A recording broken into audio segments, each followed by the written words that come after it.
hang on in his job, and that the move yesterday against Jared Kushner really reflects that Kelly's in a pretty strong position here. At the same time, he's not a member of the president's family, and actually getting rid of members of the president's family is something that nobody in this administration has accomplished. John Kelly is a lot of things, but he will never be the president's son-in-law. Natasha, is interesting. The Washington Post also reports that Robert Mueller, the special counsel, has begun asking people about the protocols that Kushner used when he set up conversations with foreign leaders. So now there's overlap with the Mueller investigation here. Do you think that is an area that will be, of hot pursuit for the special counsel? Absolutely, especially when you look back and think about how Jared Kushner was involved in trying to set up this back channel with the Russian ambassador during the transition period. If you'll recall, he proposed setting up a diplomatic kind of back channel at the Russian embassy with the Russian ambassador, Sergei Kislyak. So these all kind of fit together now, and what we're going to be seeing is Mueller is going to be examining whether or not he followed protocol when he was in communication with these foreign officials. If he was not following protocol, then that would mean that H.R. McMaster, the national security advisor, and other officials in the White House would not have known the content of those conversations, which, of course, for the White House trying to manage national security is a big problem. Raises the stakes if Bob Mueller's involved here. All right, Selena, we know that the president's base supports him, wants him to be surrounded by whichever advisor probably the president wants, but does the base really care about Jared Kushner? Are there massive Save Jared demonstrations that are going to be held in Trump counties around America? No, there's not a hashtag Save Jared going on that I know of. Look, one of the things that, connected Trump to his base and to people who voted for him who wouldn't ordinarily vote for a character such as him was his ability to go into a place and ask for their vote. Jared was never part of that equation. And one of the things we sort of see with the Trump administration, and we don't know if this is going to be successful or not, is some companies or administrations thrive off of incredible tension, which is, what we see and hear and read about every day, and some of them sort of collapse. The way we measure that is how successful they are, not just in their approval ratings, but on things that they're able to get done. And the first big measure is how people accept what they've been doing in a midterm election. That's the first big measurement. Are you happy? Do you like the way this goes, the way the tensions and the dramas that happen every day? Or are you looking for something a little more pragmatic, a little more normal? We'll see. Indeed. We're seeing right now, in fact. Natasha, you've got a pretty remarkable story out overnight in The Atlantic that deals with communications between Roger Stone and WikiLeaks. You obtain direct messages, essentially, between Stone and WikiLeaks. And by the way, Stone had testified that they only communicated through an intermediary. WikiLeaks had said sort of largely the same thing. What's the nature of this communication? What does it tell you? So essentially, Roger Stone had reached out to WikiLeaks on October 13th, 2016. We don't actually know if they communicated before that, but this is the exchange that I obtained, asking WikiLeaks to essentially stop attacking him because WikiLeaks had been going on this kind of public relations campaign, tweeting that they had no formal association with Roger Stone, who, of course, at the time was saying that he had advanced knowledge, or that implying that he had advanced knowledge of what WikiLeaks was about to drop, which, of course, was problematic for Roger Stone and the Trump campaign because they didn't want to make it seem like there was any coordination going on. So he asked WikiLeaks if they could back off. WikiLeaks said, well, we don't want it to appear like there's any association between us because that's undermining our documents that we're publishing. And then Roger Stone said, well, you really should learn who your friends are. You should figure out, who you want out there defending you, because right now you don't have a lot of defenders. And then on the morning of November 9th, of course, after Donald Trump did win the election, WikiLeaks reached out again and said, are you happy now? We're now free to communicate. It's interesting. It shows they were communicating, which is something that we didn't necessarily know before. It doesn't necessarily show that they had a close relationship. But as you mentioned in the article, you haven't seen everything as far as we know. We haven't. And Stone actually told me that he turned over a bulk of his communications, or the entirety of them, to the House Intelligence Committee, but he would not immediately share those with me. So, Alex Burns, you have a story in the paper overnight, too, which gets to one of the other big issues facing the country right now, and it's guns, and the political implications of it, and how politicians around the country from both parties are dealing with this issue right now, politically and, I think, legislatively. That's right, and what you really do see between the two parties is this split along geographic lines, that the pain on the Republican side is being felt by suburban politicians, folks who are closer to big cities, don't have a lot of constituents who embrace hunting culture, but do have a lot of constituents whose kids go to big high schools and elementary schools that look at an event like Parkland and just feel terrified. Those Republicans you see really trying to make some kinds of gestures in the direction of gun regulation. On the Democratic side, John, for as long as I think any of us can remember, there has been a sense, or at least 20 years, that Democrats need to do what they can to placate the NRA and to really court gun owners and to show that they're not a party that's hostile to gun rights. Often they've not been terribly successful at doing that. But really right now at a critical moment in the cycle, you have Democratic candidates for governor in places like Ohio and Minnesota who in the past have had pretty warm relationships with the NRA,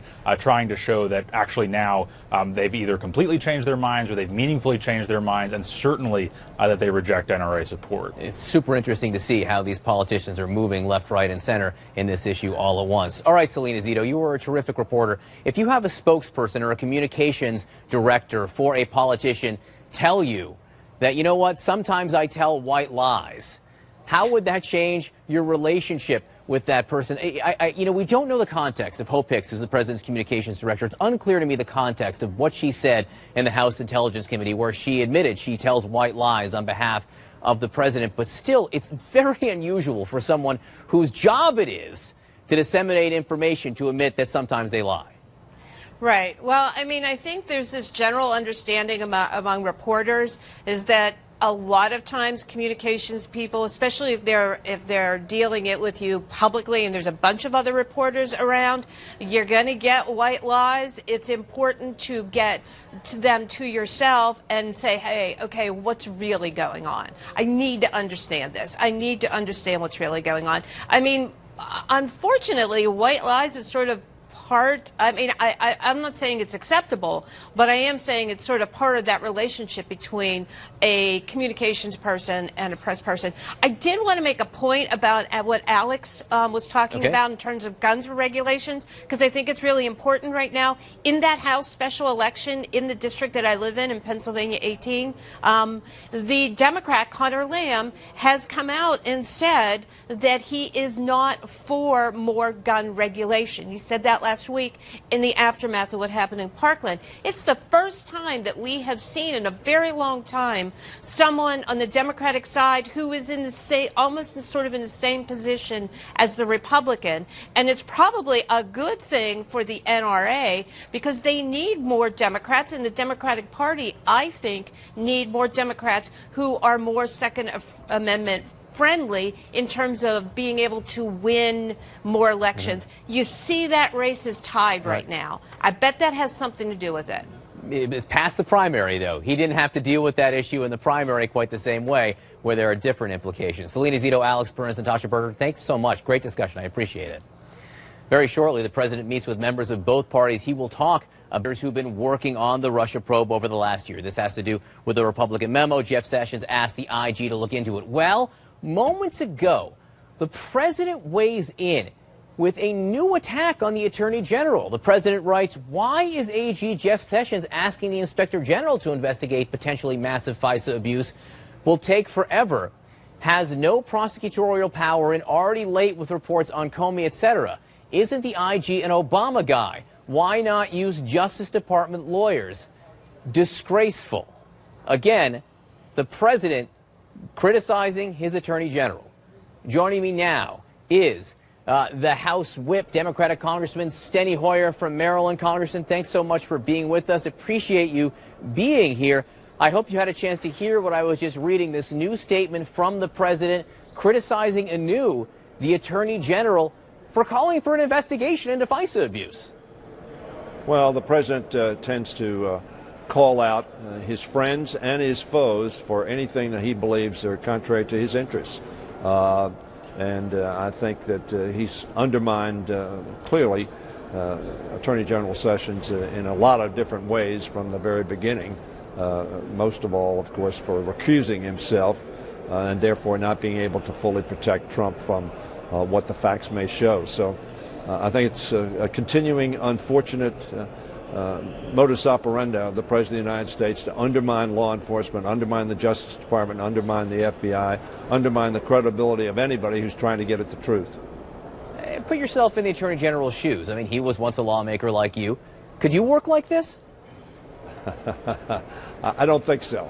I don't think I would tolerate being undermined in so many different ways by the person who asked me to be the Attorney General of the United States, and a person that I had supported very, very strongly and frankly, uniquely in many ways, being one of very few who were strong supporters of Trump's and believed he could win from the very beginning. But the President is loyal only to those who are absolutely and unquestionably loyal to him. Well, on that point, Hope Hicks, his communications director, testified to the House Intelligence Committee yesterday, apparently told them that she sometimes tells white lies for her boss. Does that concern you? Well, of course. But she didn't say what the white lies were, so we don't know how important those lies are. It doesn't sound to me like it's cleaning the swamp up. It is adding to it when Hope Hicks, who obviously is one of the president's closest advisors apparently in the White House, will not tell the truth about what's happening in the White House. The American people have the right to know what's happening, and the fact that she admits to white lies, heavens knows what else might be the case, because other than that, she was unwilling to be very forthcoming. Look, if the Democrats do take back the House, you think there's a 90% chance, I've read you say that before. Is this the type of thing you would investigate? Would you be calling on the House Oversight Committee to be launching an investigation into this now? Look, I think one of the reasons that Americans are going to vote for Democrats to take back the House is because they want a check and balance on this administration. Whatever they think of the administration, they obviously don't have a lot of confidence in their continuity or their transparency or truthfulness. And I think they're worried about this administration and would want to see the checks and balances that our founding fathers had in mind operate in a way that the founding fathers thought it ought to do, as a check on executive power. So that I think that clearly would be something we would be looking into, yes. America is watching Washington today, Congressman, to see what you do on gun safety, on school safety. Yesterday, I watched Bill Pascrell stand next to you and say, Paul Ryan has lost his guts here. What do you want to see come to the House floor? Look, we have 67% of the American people who think we ought to deal with assault weapons, which are the weapons of choice for those who want to kill a lot of people very quickly in public places, whether they be schools or restaurants or concert venues, restaurants, nightclubs. The American public want action. They certainly want action. 97% of Americans, which means the majority of Republicans, Independents, Democrats, all believe that we ought to have background checks that do not have any loopholes, that we know who are purchasing weapons, we find out whether they have mental health problems, whether they have criminal problems, whether they're domestic abuse persons, whether they're terrorists, whether they can't fly on airplanes because of the danger to the air public. The fact of the matter is America wants action. And we ought to have action. And the Speaker has said we will take on the tough issues one at a time. We'll have the courage to do that. Well, he's not doing that. He hasn't done it in so many different ways. But certainly on this issue, we've filed 2 discharge petitions. One, to make sure that everybody has a background check, and 2, that you can't get a gun until that background check is finished, not just 72 hours later. If the background check is not approved, you get the gun anyway. That's the Roof case in Charleston, where the individuals who were killed were in a church. So I think the Americans want action, they expect action, and we ought to take action. We will see what happens today after the president meets with lawmakers of both parties. Congressman Steny Hoyer, thanks so much for being with us. Appreciate your time, sir. Thank you. Okay. All right, want to go now to Abby Phillip at the White House. Again, we just heard from the president moments ago, Abby, really cutting in to Jeff Sessions, the Attorney General. The Attorney General actually called for the type of investigation you might think the president wants, it's still not enough. What's going on here? What are the issues and who are the players? Yeah, definitely, and certainly not fast enough for President Trump. This is a person who was one of the president's earliest supporters and is now, as the president has called him himself, beleaguered. This tweet, President Trump says, "Why is AG Sessions asking for the Inspector General to investigate massive FISA abuses? Will take forever and has no prosecutorial power, and already late with reports on Comey, etc." The president also is concerned, apparently, that the Inspector General is an Obama guy, a holdover from the Obama administration. And he's wondering why Sessions will not use Justice Department lawyers. Now, Sessions announced this yesterday in an effort to sort of get ahead of this issue and try to put it through what it would, under normal circumstances, be a normal Department of Justice process. Have the Inspector General look at it. The Inspector General is also already looking into how the Clinton investigation was handled. But it's clear that the President Trump is not happy with the pace of this, and he thinks Jeff Sessions should be much more aggressive. President Trump's anger with Sessions has not abated over the last several months. These attacks are still growing very public and continuing for months and months. Meanwhile, Sessions remains in the job. And, recently, when the last time President Trump attacked Sessions in this way, it was clear that, the president's advisors believed that these would continue, that he would not stop criticizing Sessions publicly, but that it was still not clear whether there was any intention to move Sessions off of this particular job.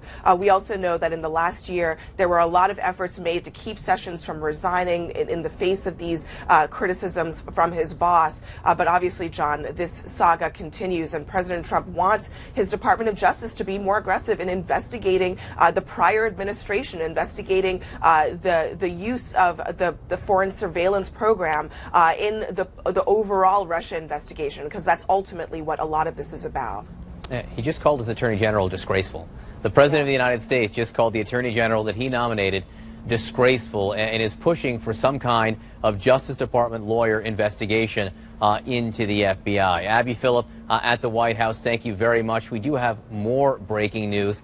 Paul Manafort pleading not guilty to these new charges moments ago. We'll have details right after the break. Before any other senator, disgraceful, he said. Let me read this to you. Why is AG Jeff Sessions asking the Inspector General to investigate potentially massive FISA abuse? Will take forever, has no prosecutorial power, and already late with reports on Comey, etc. Isn't the IG an Obama guy? Why not use Justice Department lawyers? Disgraceful, all caps, exclamation point. This comes as the president's former campaign chair pleaded not guilty to new slate of federal charges. That was Paul Manafort leaving the courthouse just moments ago. Again, pleading not guilty to these new charges. The trial date set for September. The president's son-in-law, in the meantime, has lost access to the nation's most sensitive secrets. Countries now reportedly thinking that they could play him for information. Our correspondents following this head-spinning array of developments. Let's begin at the White House and the president's comments about the Attorney General. Caitlin Collins is with me. Caitlin, what's going on here? Yeah, that's right, John. We see this attack on Jeff Sessions coming yet again from the president on Twitter, something we've seen before. But to give a little context to what the president is saying here, this comes after Jeff Sessions did say that they are going to look into whether those applications for foreign surveillance were properly carried out. But clearly a lot of frustration from the president on this today after the press secretary, Sarah Sanders, was asked about it yesterday. She said she hadn't determined what his feelings were, but that she thought that he would be glad the Justice Department was looking into this because it was something he had certainly been frustrated by. But with this today, the president going after Michael Horowitz, I should note he's calling him an Obama guy here. And it is true that he was appointed to his current position by President Barack Obama in 2012, something he was sworn into in April 2012. But he's been in top positions at the Justice Department under Republican presidents as well. And prior to his current role, was nominated by President George W. Bush to be the commissioner on U.S. sentencing rights. And as the Inspector General, his job is to inspect these things. So this is clearly part of a larger attack from the president on his Attorney General, Jeff Sessions, someone he has been very frustrated with ever since he first recused himself from overseeing the Russia investigation last March. And we've continued to see him attack him time and time again. And for context, this comes as all of these headlines about Russia are in the news. You just said that Paul Manafort is being arraigned today, with Jared Kushner as well losing his top secret interim security clearance. So a lot going on at the White House, but instead the president is choosing to take out his frustrations yet again on his Attorney General here, John. Yeah, an awkward, angry executive time, and Jeff Sessions apparently paying the price. Caitlin Collins at the White House will come back to this issue. I want to go, though, to the D.C. federal courthouse. CNN's Jessica Snyder is there. Paul Manafort, the one-time campaign chair for Donald Trump, has just emerged. He pleaded not guilty. What have we learned? Yeah, John, Paul Manafort maintaining his innocence in court before a judge, appearing alone before the judge. Of course, in previous appearances, he'd appeared side by side with his then co-defendant, Rick Gates. But of course, Rick Gates pleading guilty on Friday, removing him from this indictment. So Paul Manafort back in court today, pleading not guilty before this new superseding indictment. These were some new streamlined charges that the special prosecutor filed after Rick Gates pleaded guilty. So these are streamlined charges, but they are still just as serious. They include money laundering as well as false statements. Of course, Paul Manafort has come under increasing pressure just over the past week. It started with the guilty plea of that former Skadden attorney, Alex van der Zwaan. He worked for Paul Manafort. He pleaded guilty last week. And then, of course, on Friday, Rick Gates, his deputy during the Trump campaign, finally pleaded guilty to 2 counts as well. So this upping the pressure on Paul Manafort. But Paul Manafort said it on Friday after Rick Gates' guilty plea, saying that he would maintain his innocence. And then today, just a few minutes ago, before that judge, once again pleading not guilty. Of course, we saw him initially plead not guilty at the end of October when the first indictment was filed by the special counsel. Now this new superseding indictment, Paul Manafort had to go back before a judge and plead again. John, we will see Paul Manafort again in court, but that will be on Friday, and that will be in Alexandria, Virginia, because Paul Manafort faces additional charges in Virginia. These ones potentially a lot more severe. He faces 18 counts of bank fraud and tax crimes. So Paul Manafort now fighting this on 2 fronts in 2 different jurisdictions. John? All right, Jessica Snyder at the D.C. federal courthouse, a major development in the special counsel investigation.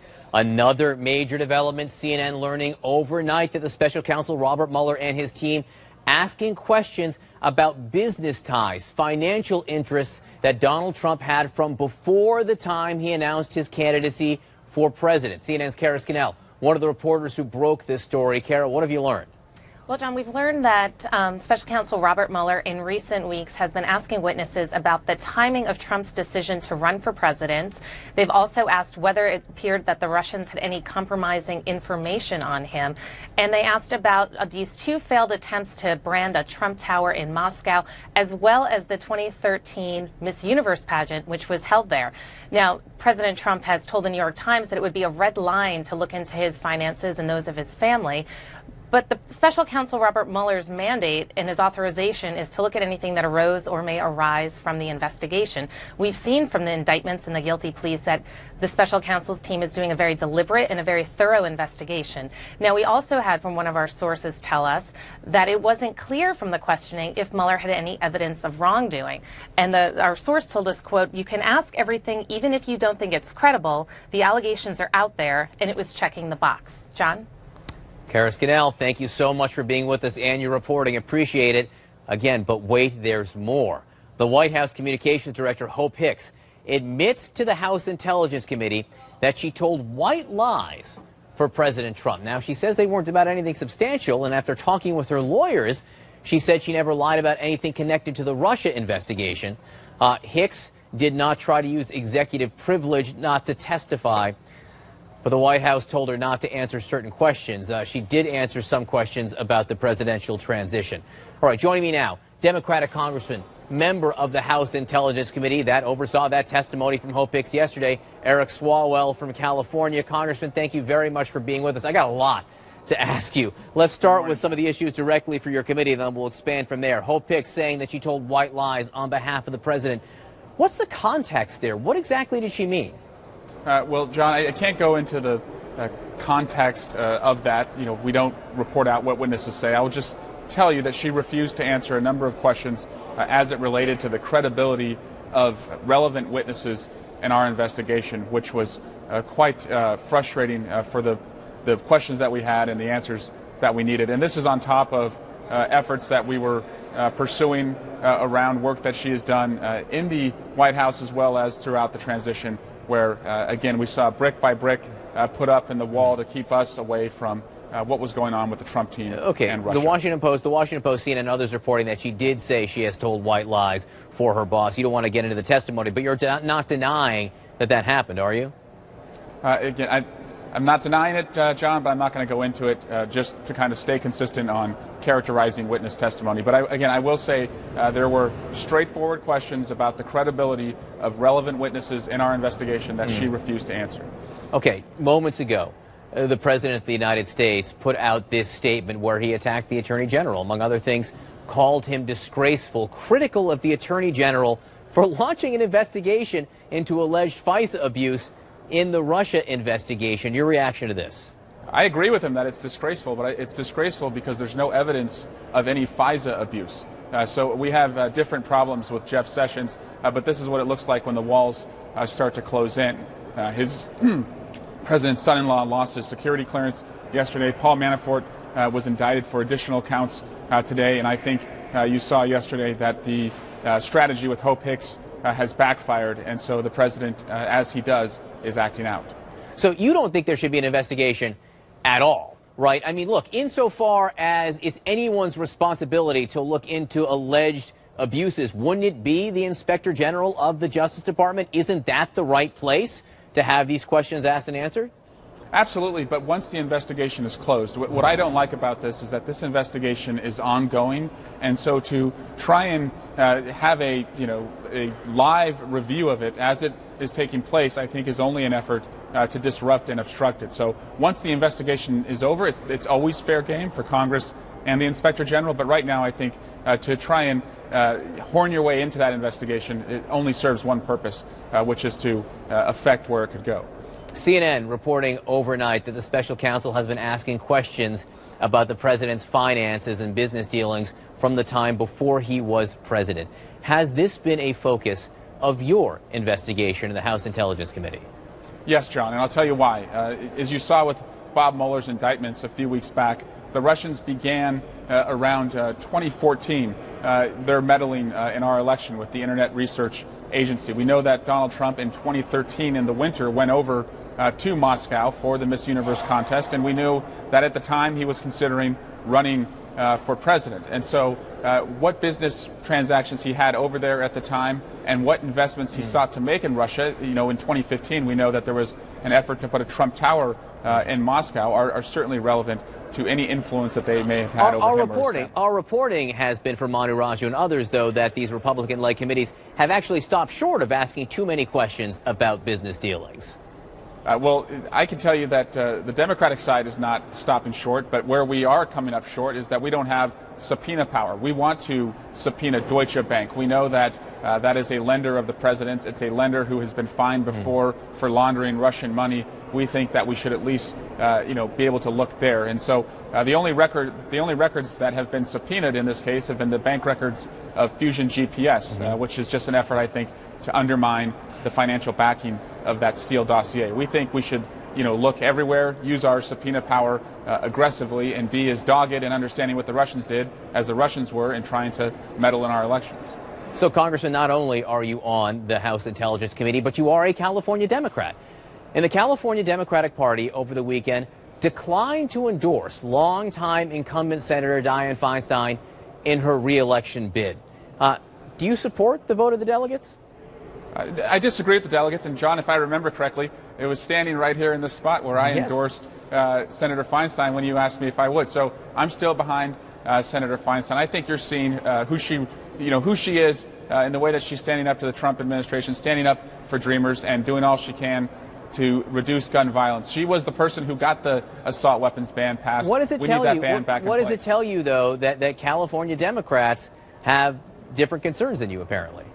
I think as she, tells the voters, about her record, this is a state that is growing. It's a state of immigrants. We have new voters that, may not over the past, decade been familiar with her. But I'm confident that once they know, who she is, particularly millennial voters, that she'll be, quite popular with her, and they'll know that she's going to protect them in their schools.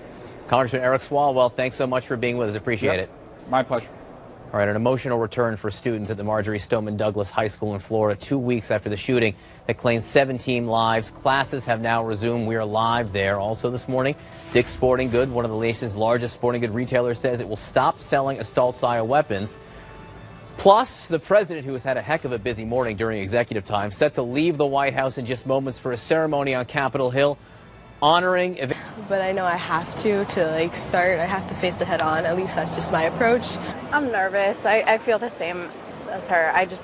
I'm really scared to go in. I'm still in shock from everything that has happened, and going back into school, I'm just worried that it's going to happen again. I mean, I want to be a part of Stoneman Douglas, and I want to, live out the rest of my high school career normally, but there's no such thing as normal anymore. And they don't know what normal is going to be. John, today is an abbreviated day. They get out in about an hour and a half, 2 hours. The kids told me they're really happy they didn't have to go to lunch today, so they wouldn't have to go sit with friend groups that had missing friends. No such thing as normal anymore. What a heartbreaking thing for a high school student to have to say. Diane Gallagher in Parkland, Florida, thanks so much for being with us. Dick's Sporting Goods, one of the country's largest sporting goods retailers, is going to stop selling assault-style rifles like the one used in the Parkland shooting. They will also no longer sell guns to anyone under 21 years old or sell high-capacity magazines. The CEO of Dick's spoke with CNN and said he felt like he needed to take a stand. But when you look at those kids and their parents and the grief that everyone's going through, and we don't want to be a part of this story any longer. We actually sold the shooter a shotgun in November of last year. And we looked at that and found out that we did this. We had a pit in our stomach and said, we don't want to be a part of this story, and we need a responsibility to these kids, and we decided we are not going to sell these any longer. Now, the company had already removed assault-style rifles from all Dick's stores proper after the Sandy Hook massacre 5 years ago, but now they're going to remove them from all their affiliates, these 35 field and stream stores as well. No one associated with Dick's will sell these weapons anymore. All right, a lot of news breaking all over the place this morning. Right now, joining me, CNN political analyst Jackie Kucinich, CNN political commentator Scott Jennings, and Robbie Mook. Scott, I want to start with you. You worked in the Senate when Jeff Sessions was there. He is now the Attorney General of the United States. Moments ago, the president called him disgraceful. He's already called him beleaguered, very weak, and said he's very disappointed with his performance.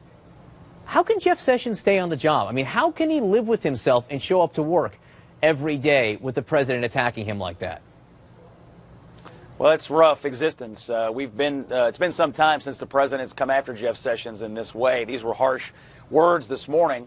All I can really say is that Jeff Sessions, as far as I'm concerned, is a man of high integrity. I think he served our nation well. He served the state of Alabama well. I'm glad he's in the cabinet. I think he's done amazing work at the Department of Justice, and it strikes me that what Jeff Sessions has decided is that his work on behalf of the American people as Attorney General is more important than being upset about a president who likes to communicate. It's in not the way being that upset, though. It's President being Trump humiliated. does. So that's all I can say about it today. Is it being, but again, it crosses the line from upset to humiliated here. You would think at a certain point, he should defend himself and justify the actions he's taking, saying this is the right way. And Robbie Mook, on that point, Eric Swalwell, Congressman, Democrat from California, he's actually opposed to an Inspector General investigation into alleged FISA abuses altogether. He thinks the Attorney General is going too far, while the president is saying he's not going far enough. Yeah, and I'm not an expert on IG investigations, and so it's hard for me to weigh in either way, but I think the point that the congressman made was important, which is we need to let this investigation play out, and unfortunately, you can't trust anybody anymore.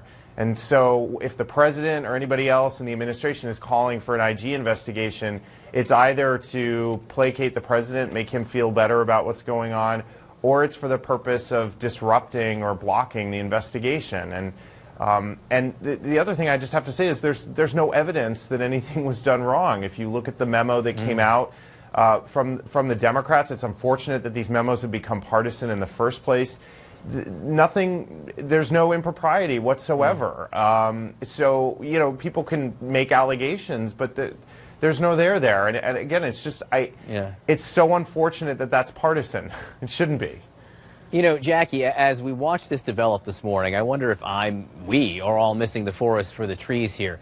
You know, if you look at what's happened over the last 12 hours, Jared Kushner, the president's son-in-law, lost his top-level security clearance. CNN reporting overnight that the special counsel is now investigating the finances and business dealings of the president, which at one point he said was a red line. Hope Hicks tells the House Intelligence Committee that she sometimes tells white lies on behalf of the president.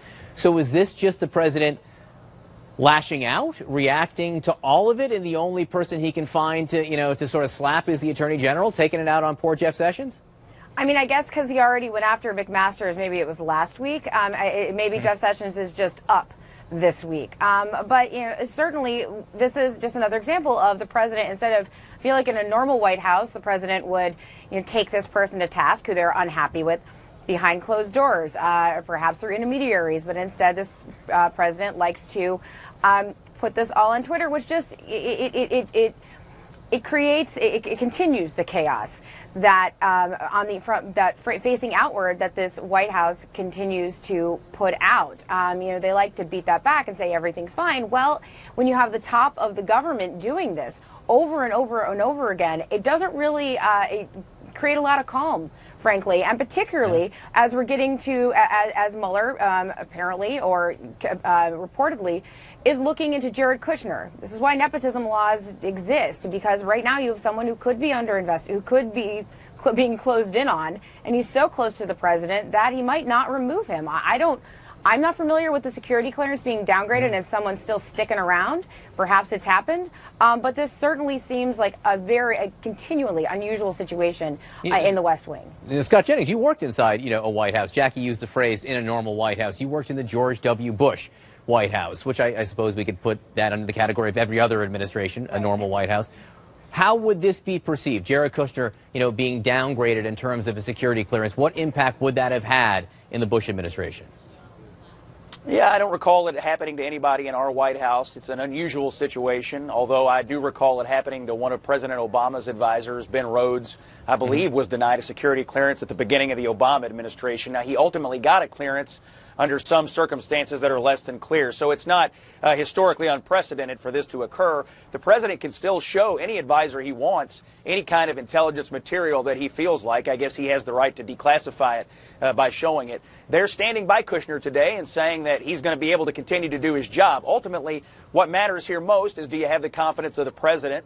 And Kushner retains that as of today. I think over time they'll have to make a decision about whether his inability to look at some information, if it's not declassified by the president, is prohibiting from doing the big portfolio that he has correctly. But as of right now, the confidence of the president is what you need to perform in this job, and that's what he has. You know, Robbie, I want to ask you a question about guns. As someone who has worked for Democrats in campaigns before, you know it can be a difficult issue, a challenging issue over time. You know, you have these Democratic senators up for re-election in red states right now. You have Democrats running in primaries now where they're moving to the left on this issue a little bit and trying to prove, I think, more consciousness about the gun control measures that they might advocate for. You know, what do you think the specific challenges are facing Democrats now on this issue?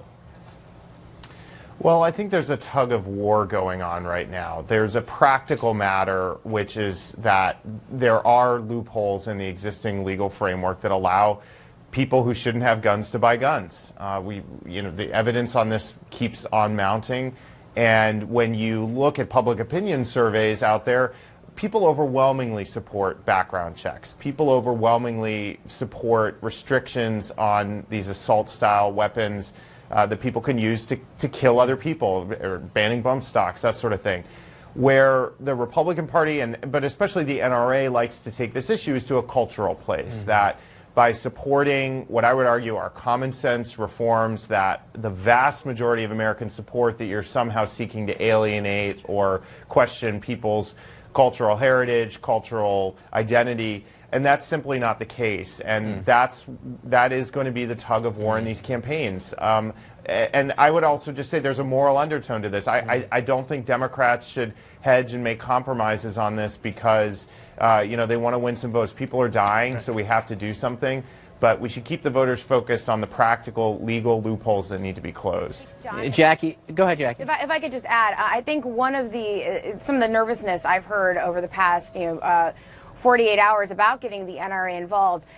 Gun issues are an animating issue on the right. People go out and vote because of gun rights. The left hasn't shown, to an extent, it has been from some races to some races, but the gun control movement hasn't gotten out voters and hasn't had the passion to get people to the polls the same way the other side has. So that's going to be a real challenge. If we're still talking about this, the closer we get to November 2018, if the Democrats can get their people out the same way that Republicans can on the gun issue. Jackie Kucinis, Scott Jennings, Robbie Mook, thanks so much for being with us, guys. A lot of news today. So now that Jared Kushner has had his top secret security clearance yanked, apparently, one former diplomat is asking why it didn't happen sooner. And the president set to arrive at the Capitol.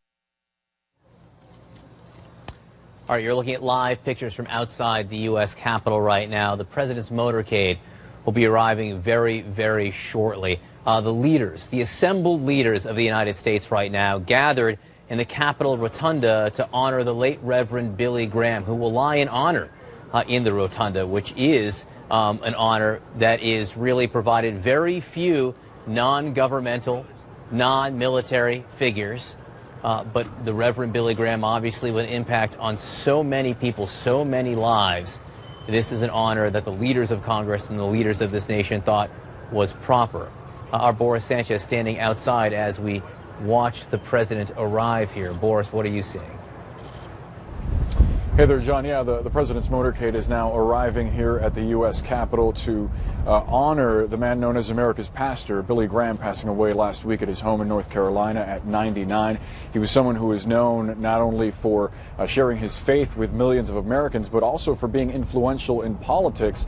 Billy Graham served in some capacity as an advisor to presidents for many decades. He was known to have prayed with presidents dating back to Harry Truman all the way to Barack Obama. He becomes only the fourth private citizen to lie in honor here at the Capitol. He joins Rosa Parks and two Capitol Hill law enforcement officers that were killed here during a shooting back in 1998.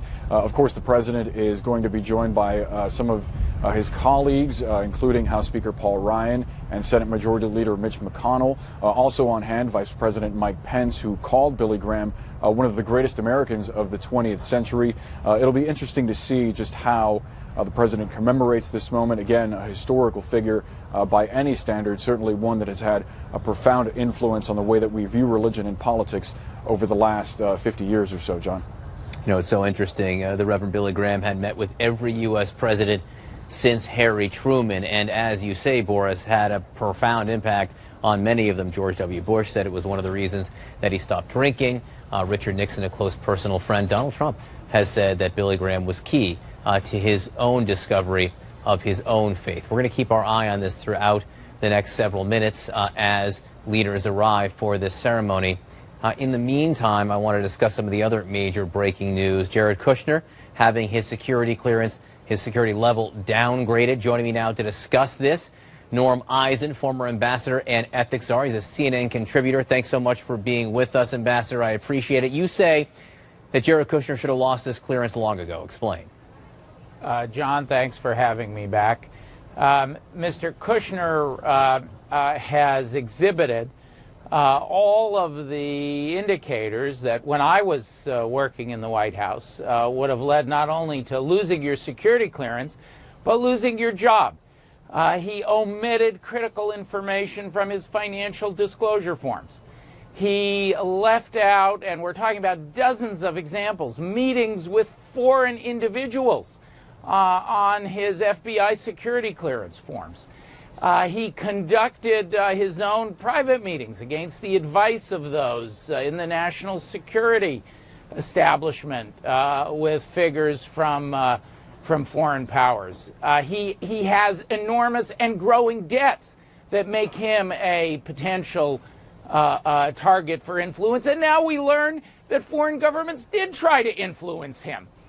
So these are all the red flags. If he weren't the president's son-in-law, he would have been gone long ago, even in this administration, certainly in any prior one of either party. Just to be clear, what the Washington Post reports is that these countries talked about the fact that they might be able to play him because of the various circumstances there. The Post also reports that the National Security Council was unaware of some of these meetings that he held with foreign countries.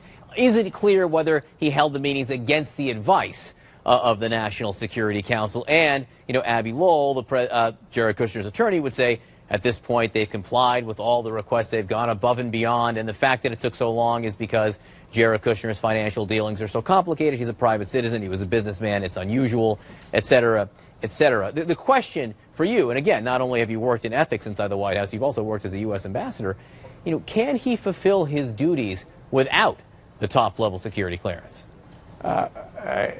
John, there's a debate going on about whether or not Mr. Kushner can do so, and some people that I respect think he can. I am not buying it. I know how essential it is to conducting diplomacy, to have that highest level of clearance. I enjoyed it when I served our country abroad for almost 4 years. I couldn't have done my job day to day without it. Here is a man who's charged with some of the most sensitive relationships and negotiations we have, Middle East peace, Israelis and the Palestinians, broader issues in the Middle East. How on earth, if he's not fully informed, how can he represent the United States in those conversations? Ambassador, I have time for just one more question here. Very quickly, one of the things inside the Washington Post story was that the perception within the national security community, they were so concerned about the possibility, again, that foreign countries might be able to play Jared Kushner, that it came up in the National Security Advisor's H.R. McMaster's daily intelligence briefing. What does that tell you? It tells me that this is a major risk for the White House and for the national security of the United States, that even with the lowered security clearance, there's still a grave danger to having Jared Kushner there. He should be gone yesterday, John. Tomorrow is not soon enough. Ambassador Norm Eisen, thanks very much for being with us. Appreciate it. I want to take you back to Capitol Hill right now. We do have live pictures. This will be a service for the late Reverend Billy Graham. This is inside the Capitol Rotunda. You can see Democrats and Republicans side by side with each other.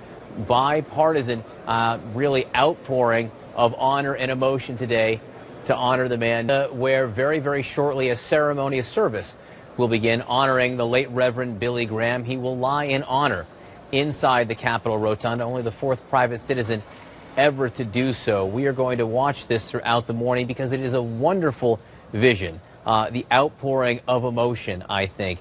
The outpouring of love, I think, for this man. You're looking at the former governor of Texas, the current Energy Secretary, Rick Perry, right there, for instance, and there are plenty of Democrats in there as well. Joining me this morning, seen as Boris Sanchez, who is covering this. Also with me, Randall Bomber, CNN contributor, chairman of the Department of Religion at Dartmouth, and Reverend Dr. Susan Johnson Cook, a former U.S. ambassador for international religious freedom and former faith advisor to President Clinton and President Obama. Boris, just very quickly, give me the tick-tock here of what we're going to see.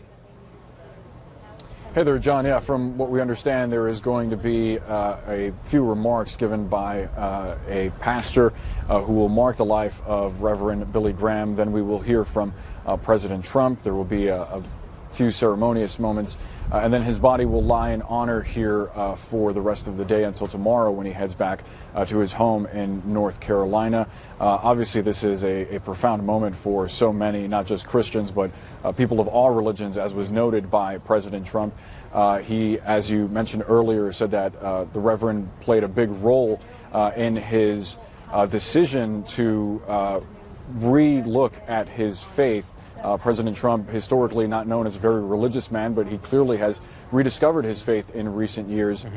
The president will be joined by other Republican leaders, including House Speaker Paul Ryan and Mitch McConnell. Yesterday they spoke with reporters and said that this was an easy decision for them to make, to commemorate the life of Billy Graham this way.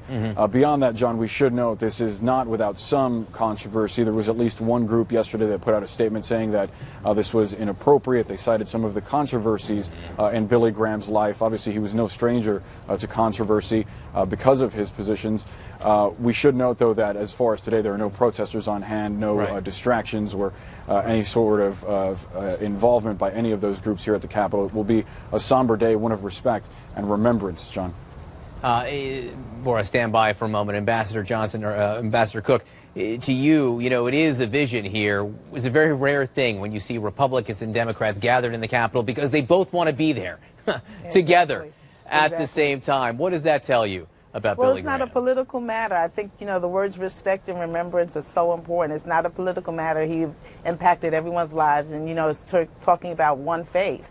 And so together we're Americans, and he was an American pastor.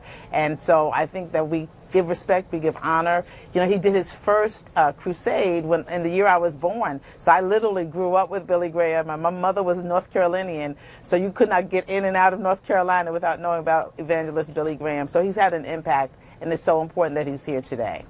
And when the remains, the casket carrying Billy Graham, when it is walked into the Capitol Rotunda, it will be the North Carolina delegation that leads it. His home state playing a big role in this. Professor Bomber, to you, again, just the fourth private citizen ever to lie in honor in the Capitol Rotunda. And that, too, tells you something about Billy Graham. By any measure, he was an important and influential person on American life. And so, in that sense, he certainly deserves that honor.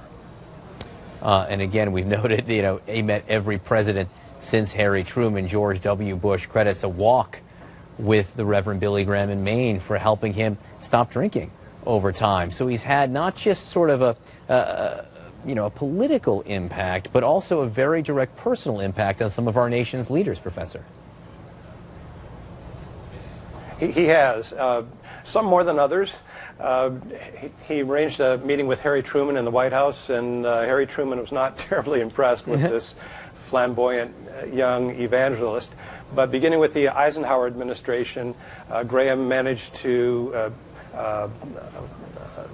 insinuate himself into the Eisenhower administration. He even offered to do diplomatic missions in the course of his travels around the world.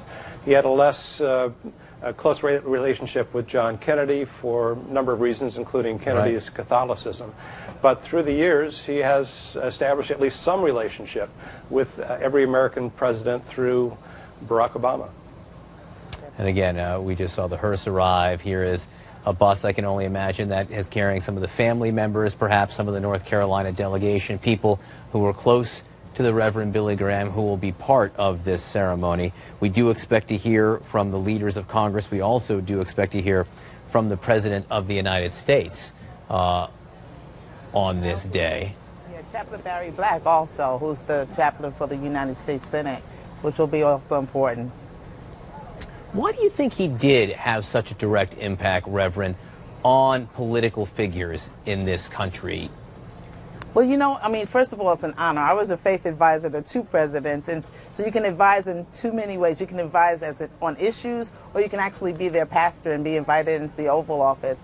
And so for him to have that impact